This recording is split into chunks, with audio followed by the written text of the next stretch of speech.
Եթերում ազատ լուրերն է, ես Անի Ստեփանյանն եմ, բարև ձեզ։ 9-րդ գումարման ազգային ժողովում ուժեղ Հայաստան խմբակցության падգամավոր Արամ Վարդևանյանը փակ քվեարկությամբ ընտրվեց ազգային ժողովի նախագահի տեղակալ։ Նրա թեկնածությանը կողմ քվեարկեց 53 падգամավոր, իշխանությունը հայտարարում է, անհրաժեշտ ձայները տրվել են սահմանադրության պահանջը ապահովելու համար, մինչդեռ ընդդիմությունը քվեարկության արդյունքը ներկայացնում է որպես այս գումարման խորհրդարանում ձևավորված ամենաբարձր լեգիտիմությամբ ընտրություն։ Խորհրդարանը այսօր հաստատել է նաև 12 մշտական հանձնաժողով ստեղծելու որոշումը։ Ազգային ժողովի 9-րդ գումարման առաջին նստաշրջանում այսօր ձևավորվեց խորհրդարանի ղեկավար կազմը։ Ուժեղ Հայաստան խմբակցության падգամավոր Արամ Վարդևանյանը փակ քվեարկությամբ ընտրվեց ազգային ժողովի նախագահի տեղակալ։ Քվեարկության արդյունքները ներկայացրեց հաշվիչ հանձնախմբի նախագահ Լիլիթ Մինասյանը։ Արամ Վարդևանյանի թեկնածությանը կողմ քվեարկեց 53 падգամավոր, դեմ եւ ձեռնպահ ձայներ չկային։ Վարդևանյանի թեկնածությանը կողմ էր նաև Հայաստան խմբակցությունը։ Քաղաքացիական պայմանագիրն իր հերթին հայտարարել էր, որ պատրաստ է անհրաժեշտ նվազագույն թվով ձայներով աջակցել ընդդիմության ներկայացուցչի ընտրությանը։ Սակայն ընտրության արդյունքից հետո ազգային ժողովի դահլիճում հնչեց նաև քաղաքական գնահատական։ Ուժեղ Հայաստան խմբակցության падգամավոր Էդգար Ղազարյանը հայտարարեց, որ սա այս գումարման խորհրդարանում առաջին դեպքն է, երբ ազգային ժողովի նախագահ կամ նրա տեղակալ ընտրվում է ոչ թե միայն մեկ խմբակցության, այլ ամբողջ խորհրդարանի աջակցությամբ։ Ռուբեն Ռուբինյանը սակայն շեշտեց, Վարդևանյանի ընտրությունը չի նշանակում, որ նա մեծամասնության համար ավելի կոնսենսուսային թեկնածու էր։ Ես ուզում եմ հիշեցնել, որ քաղաքացիական պայմանագիրը մինիմալ թվով ձայներ է ապահովել, որպեսզի պարոն Վարդևանյանը ընտրվի, քանի որ իրավիճակն այնպիսին էր, որ եթե քաղաքացիական պայմանագիրը այդ 13 ձայները չտար, պարոն Վարդևանյանը չէր ընտրվի։ Եվ սա չնայած այն փաստին, որ ընդդիմադիր խմբակցությունները չեն քվեարկվել մեծամասնության թեկնածուներին, եւ սա ամենևին չի նշանակում, որ պարոն Վարդևանյանը ավելի կոնսենսուսային թեկնածու էր։ Սա ընդհանրապես նշանակում է, որ մեծամասնությունը համարել է, որ սահմանադրությամբ ամրագրված այն փաստը, որ ազգային ժողովի նախագահի տեղակալներից մեկը պետք է լինի ընդդիմության ներկայացուցիչ, պետք է ապահովել անկախ մեր քաղաքական տարաձայնություններից, որոնք գործում են։ Շնորհակալ եմ, սիրելի հայրենակիցներ, հարգելի գործընկերներ, Աստված պահապան մեր հրաշք Հայաստանի Հանրապետությանը եւ մենք ուժեղ Հայաստան վստահաբար ունենալու ենք։ Վարդևանյանի ընտրությունից հետո խորհրդարանն անցավ մշտական հանձնաժողովների ձևավորման հարցին։ Քաղաքացիական պայմանագիր խմբակցության ներկայացրած նախագծով առաջարկվում է 9-րդ գումարման ազգային ժողովում ստեղծել 12 մշտական հանձնաժողով։ Նախագիծը ներկայացրեց Արուսյակ Ջուլհակյանը։ Նրա խոսքով հանձնաժողովների ձևավորման ժամանակ հաշվի են առնվել խորհրդարանական խմբակցությունների թվաքանակն ու հանձնաժողովների աշխատանքային ծանրաբեռնվածությունը։ Ներկայում քաղաքացիական պայմանագիր խմբակցությունն ունի 64 անդամ, ուժեղ Հայաստանը 29, իսկ Հայաստան խմբակցությունը 12 падգամավոր։ Առաջարկվում է մշտական հանձնաժողովների անդամների նվազագույն թիմը սահմանելու։ Նախագիծը խորհրդարանն ընդունեց 60 կողմ ձայնով, դեմ քվեարկողներ չկային, իսկ 15 падգամավոր ձեռնպահ մնաց։ Առաջին եւ երկրորդ պաշտոնների առաջադրման իրավունքը պատկանում է քաղաքացիական պայմանագիր խմբակցությանը։ Եվ այժմ ձայնը տրվում է խմբակցության ղեկավար Արուսյակ Մանավազյանին ներկայացնելու համար համապատասխան հանձնաժողովները, որոնք ընտրում է քաղաքացիական պայմանագիրը։ Քաղաքացիական պայմանագիր խմբակցությունը ընտրում է պաշտպանության եւ անվտանգության հարցերի, պետաիրավական հարցերի մշտական հանձնաժողովները։ Շնորհակալություն։ Բանաձևի համաձայն երրորդ պաշտոնի առաջադրման իրավունքը պատկանում է ուժեղ Հայաստան խմբակցությանը եւ ձայնը տրվում է խմբակցության ղեկավար Նարեկ Կարապետյանին ներկայացնելու համար ընտրությունը։ Համեցեք։ Ուժեղ Հայաստան խմբակցությունը ընտրում է ֆինանսավարական եւ բյուջետային մշտական հանձնաժողովի նախագահի Շնորհակալություն։ Բանաձևի համաձայն 4-րդ եւ 5-րդ պաշտոնների առաջադրման իրավունքը պատկանում է քաղաքացիական պայմանագիր խմբակցությանը։ Ձայնը տրվում է խմբակցության ղեկավար Արուսյակ Մանավազյանին ներկայացնելու համար համապատասխան հանձնաժողովները։ Քաղաքացիական պայմանագիր խմբակցությունը ընտրում է արտաքին հարաբերությունների մշտական հանձնաժողովը եւ տնտեսական հարցերի մշտական հանձնաժողով։ Շնորհակալություն։ 6-րդ պաշտոնի առաջադրման իրավունքը պատկանում է ուժեղ Հայաստան խմբակցությանը, ձայնը տրվում է խմբակցության ղեկավար Նարեկ Կարապետյանին, համեցեք։ Ուժեղ Հայաստան խմբակցությունը ընտրում է տարածքային կառավարման, տեղական ինքնակառավարման, գյուղատնտեսության եւ շրջակա միջավայրի պահպանության հարցերի մշտական հանձնաժողովը։ Շնորհակալություն։ Վանաձևի համաձայն 7-րդ պաշտոնի առաջադրման իրավունքը պատկանում է քաղաքացիական պայմանագիր խմբակցությանը։ Տիկին Մանավազյան, համեցեք։ Քաղաքացիական պայմանագիր խմբակցությունը ընտրում է կրթության, գիտության, մշակույթի, սպորտի եւ սփյուռքի հարցերի մշտական հանձնաժողովը եւ առողջապահության հարցերի մշտական հանձնաժողովը։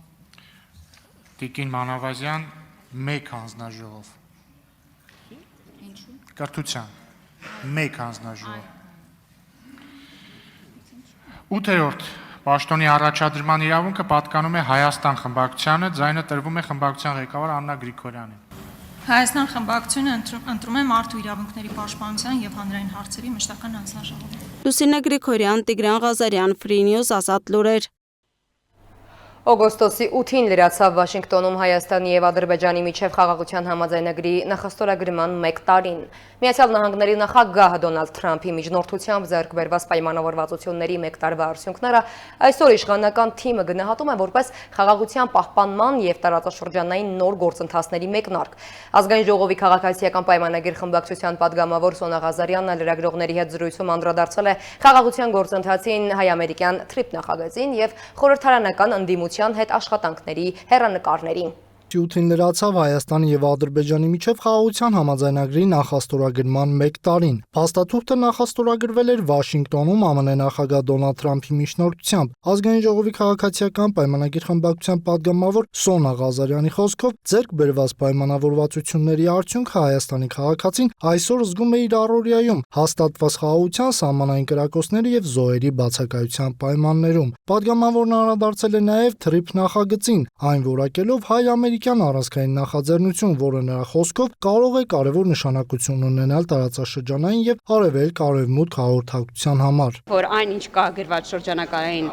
պայմանագրում չի ենթադրում միջանցք, Հայաստանի գործող իշխանությունը ինչպես ասել են, այդպես էլ արել են, TRIP-ը միջանցք չէ, Հայաստանի Հանրապետությունը մասնավորապես չի զիջել իր սուվերեն իրավունքներից որևէ մեկը, եւ մենք կարողացել ենք մեր կարմիր գծերից հետ չկանգնել այս առումով։ Падգամավորը նաեւ տեղեկացրել է, որ TRIP նախագծի շինարարության մեկնարկը նախատեսվում է աշնանը, միևնույն ժամանակ նա չի բացառել ժամկետների որոշակի փոփոխություն, հաշվի առնելով ծրագրի մասշտաբն ու բարդությունը։ Սոնա Ղազարյանն անդրադարձել է նաեւ Ռուսաստանի Դաշնության նախկին նախագահ, Անվտանգության խորհրդի փոխնախագահ Դմիտրի Մեդվեդևի հայ-ամերիկյան հարաբերություններին վերաբերող հայտարարությանը։ Մեդվեդևը մասնավորապես նշել էր, որ ժամանակի ընթացքում Հայաստանը կարող է կորցնել ամերիկյան կողմի հետաքրքրությունը եւ հայտնվել միայնակ վիճակում։ Հայ-ամերիկյան համագործակցության հեռանկարների վերաբերյալ падգամավորի գնահատականը հետեւյալն է։ Բայց սա մի նախագիծ է, որը հետաքրքրում է բոլորին, արևմուտքից արևելք, եւ այնպիսի կապիտալ ներդրումներ են իրականացվում, որոնք ի ցույց են դնում, որ նույնիսկ Միացյալ Նահանգներում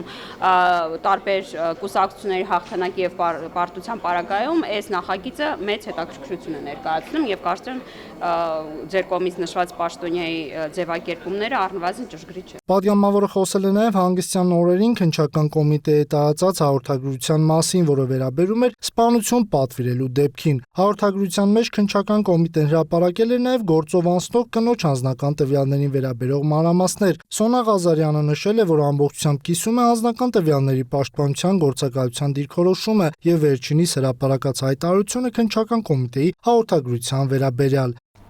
Հրազդանի մոտ պաշտոնապես բացվում է Firebird արհեստական բանականության գործարանի առաջին փուլը։ Այս շենքի ներսում արդեն ոչ թե ավանդական արտադրություն է, այլ ապագայի հաշվարկը։ Հազարավոր գրաֆիկական պրոցեսորներ, հսկայական տվյալների հոսքեր եւ այնպիսի հաշվարկային հզորություն, որի հավանականությունը Հայաստանի սահմաններից շատ ավելի հեռուն է հասնում։ Հրազդանից սկսվում է մի նախագիծ, որը կարող է փոխել Հայաստանի տեղը համաշխարհային ափ քարտեզի վրա։ Մի քանի տարի առաջ այստեղից հիմնականում էներգիա էր արտադրվում, այսօր խոսում են մեկ այլ էներգիայի մասին, հաշվողական, այնպիսի հզորության, որը կարող է որոշել հաջորդ տարիներին Հայաստանը պարզապես օգտագործելու է արհեստական բանականությունը, թե համալրելու է այն ստեղծող երկրների շարքը։ Հրազդանում պաշտոնապես բացվում է Firebird-ի AI գործարանը եւ այս շենքի ներսում արդեն ոչ թե սովորական արտադրություն է, այլ ապագայի հաշվարկը։ Առաջին փուլում 6144 NVIDIA Blackwell գրաֆիկական պրոցեսոր, մոտ 18 մեգավատ հզորություն, մոտ կես միլիարդ դոլարի ներդրում, բայց ամենատպավորիչ թիվը թերևս այն է, թե ուր է հասնելու նախագիծը։ Երկրորդ փուլի արդյունքում մոտ 50,000 GPU, իսկ հետագա ընդլայնման ծրագրերում արդեն խոսվում է Հայաստանում մինչև 70,000 GPU-ների մասին։ Այս ծավալը Հայաստանը կարող է հասցնել աշխարհի առաջատար AI հաշվողական կենտրոնների շարքը։ Այն ինչ հիմա այսօր տեղի է ունենում, իրականում շատ կարևոր, շատ ծանրակշիռ, բայց այդ կշռի մեջ բազում շերտեր ունեցող իրադարձություն է։ Եվ երբ նախորդ տարի Ռևլի Պարիցյանը, Ռազմիկ Հովակիմյանը, Ալեքսանդր Եսյանը պատմում էին մի տարվա նույնիսկ ավելի քիչ ժամանակահատվածում նման նախագիծ իրականացնելու իրենց մտադրության մասին, դա պետք է խոստովանել շատ տարօրինակ էր հնչում եւ անսովոր։ Բայց գոնե ես ցույց չէի տալիս իմ զգացողությունները այդ առումով։ Եվ ահա այսօր մենք այստեղ ենք ճշգրիտ պայմանավորված տեղը, միջազգային գործակալությունները մեկը մյուսի հետևից վերանայում են Հայաստանի սուվերեն վարկանիշները ըստ էության շատ հստակ ուղերձ հղելով ներդրումային հանրությանը,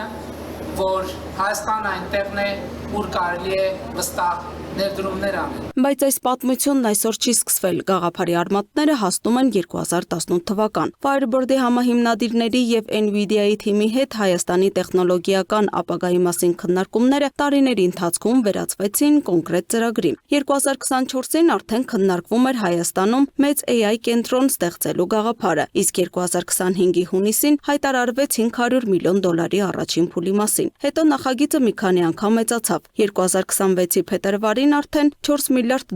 ներդրումային հեռանկար եւ 50,000 GPU, իսկ այսօր առաջին փուլը իրականություն է։ ԱՄՆ կառավարությունից ստացել ենք նաեւ արտահանման լիցենզիա Ղազախստան, այնտեղ նույնպես կկառուցենք նմանատիպ գործարան եւ ամենակարևորը նաեւ հայտարարում ենք այսօր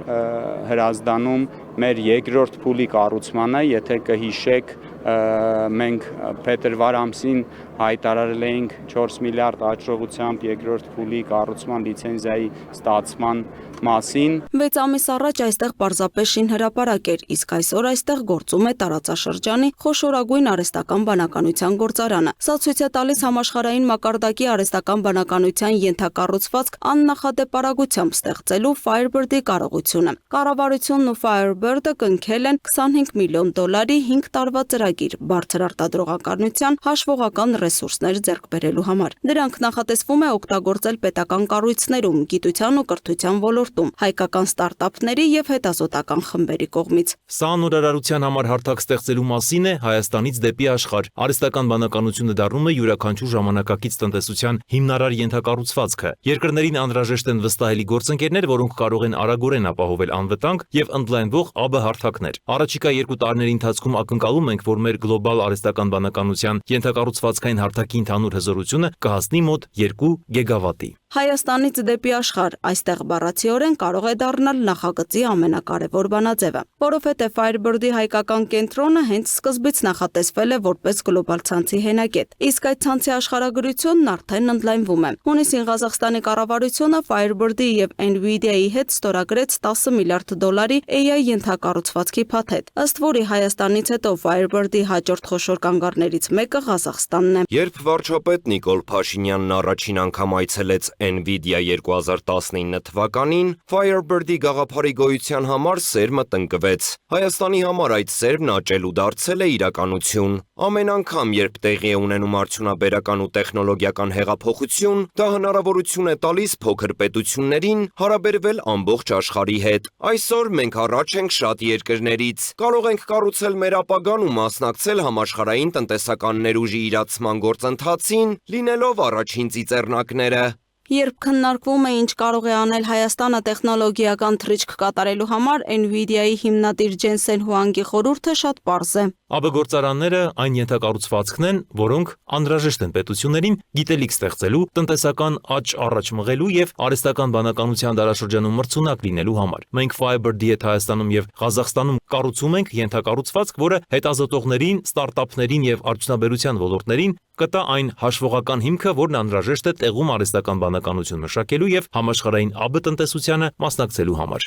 Այսօր այդ միտքն արդեն շենք ունի, սերվերներ, հաշվողական հզորություն եւ ամենակարևորը առաջին արդյունքն ունի։ Բայց ոչ մի AI գործարան չի աշխատի միայն պրոցեսորներով։ Պետք է էներգիա, կապ, տվյալների հսկայական ծավալների անխափան փոխանցում։ Լուսինե Գրիգորյան, Free News, Ազատ լուրեր։ Տարիներով կրկնվող խցանումներ, մաշված ենթակառուցվածքներ և բնակիչների շարունակական դժգոհություններ։ Երևանի Շենգավիթ վարչական շրջանում և Արարատի մարզի 6-ի համայնքում մեկնարկել են կոյուղատար համակարգերի լայնածավալ վերակառուցման աշխատանքներ։ Վայելաջուրը հրատապ ծրագրերով փոխարինում է վնասված և թողունակությունը կորցրած հատվածները, նպատակ ունենալով վերջ դնել տարիներ շարունակ կուտակված խնդիրներին և ապահովել կոյուղաջրերի անխափան հեռացումը։ Խնդրահարույց կոյուղատարների վերակառուցումը շարունակում է մնալ Veolia ջրընկերության առաջնահերթություններից մեկը։ Հրատապ ծրագրերի շրջանակում աշխատանքներ են իրականացվում այն հատվածներում, որտեղ տարիներ շարունակ խցանումներն ու մաշված խողովակաշարերը խնդիրներ են ստեղծել բնակիչների և համակարգի բնականոն աշխատանքի համար։ Շենգավիթ վարչական շրջանի Հովսեփյան փողոցում Veolia ջրընկերությունը սկսել է կոյուղագծի վերակառուցման աշխատանքներ։ Դեռևս խորհրդային տարիներին այստեղ կառուցվել էր 2-500 մմ տրամագծով կոյուղատար։ Սակայն տարիների ընթացքում դրանցից մեկը վնասվել է և կեղտաջրերի հեռացումն իրականացվել է միայն մեկ գծով։ Արդյունքում պարբերաբար առաջացել են խցանումներ, որոնք տարածվել են մինչև Մանանդյան և Արարատյան փողոցներ։ Խնդիրը լուծելու նպատակով սկզբում նախատեսվում էր վերանորոգել 2 կոյուղատարների միջև ընկած հատվածը։ Սակայն մոտ 5 մետր խորությամբ խրամուղու բացումից հետո պարզվել է, որ խողովակաշարը ամբողջությամբ կոտրված և խցանված է, ուստի այն վերանորոգել հնարավոր չէր։ Արդյունքում որոշում է կայացվել վերակառուցել չգործող 500 մմ տրամագծով կոյուղատարի վնասված հատվածը, վերջնականապես լուծելով փողոցի կեղտաջրերի հեռացման խնդիրը։ Եկավ մի հատ ժամանակ, որ ընդհանրապես հնարավոր չեղավ խցանումը վերացնել, ինչը խնդիրներ էր առաջացնում առավելապես Մանանդյան փողոցի շենքերի 21, 23, 25, 11 շենքերում ունեինք շատ մեծ խնդրեմ։ Որոշում կայացվեց այդ միջանկյալ միացումը 2 խողովակների վերանորոգվի։ Պետք է վերանորոգվեր մոտ 5 մետր հատված 2 դիտահորերով, մոտ 5 մետր խորությամբ։ Նախնական քանդումը այնտեղ կատարվեց փոսորակի միջանկյալ հատվածի եւ դիտահորերի վերանորոգման նպատակով։ Անհրաժեշտություն եղավ նախկինում գործող դեռևս սովետական տարիներից կառուցված եւ երևի 90-ականներին վնասված 500 մմ կոյուղատարի վերակառուցում, որը Բագրատունյաց 3-րդ նրբանցքից մինչև Արարատյան փողոցի խաչմերուկ մոտ 200 մետր։ Աշխատանքների ավարտից հետո կապահովի Մանանդյան եւ Հովսեփյան փողոցների, ինչպես նաեւ Բագրատունյաց 3-րդ եւ Արարատյան առաջին նրբանցքների կոյուղատարների անխափան աշխատանքը։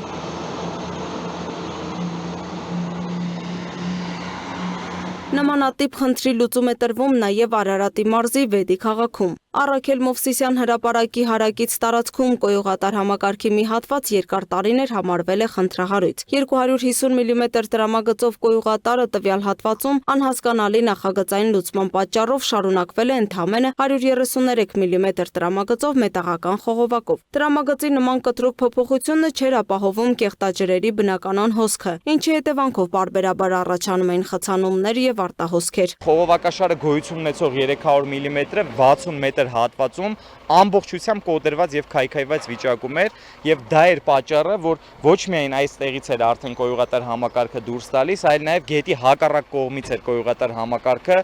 տեղ չուներ այլևս դեպի ներքև գնալու, ուռում էր, խցանվում էր եւ գալիս էր այս հատվածից կրկին դուրս էր տալիս։ Բացի այդ Արարատի մարզի քաղաքներում կոյուղատար համակարգի սպասարկումը բարդանում է նաեւ տեղանքի առանձնահատկություններով։ Հարթավայրային ռելիեֆի պայմաններում կեղտաջրերի բնականon հոսքը ապահովելը լրացուցիչ դժվարություններ է ստեղծում։ Օրինակի համար մենք կայունացենք մի այնպիսի տեղում, որ այստեղ կոյուղագծի խորությունը հենց այս դիտահորը որ բացենք 1 մետր խորության վրա է,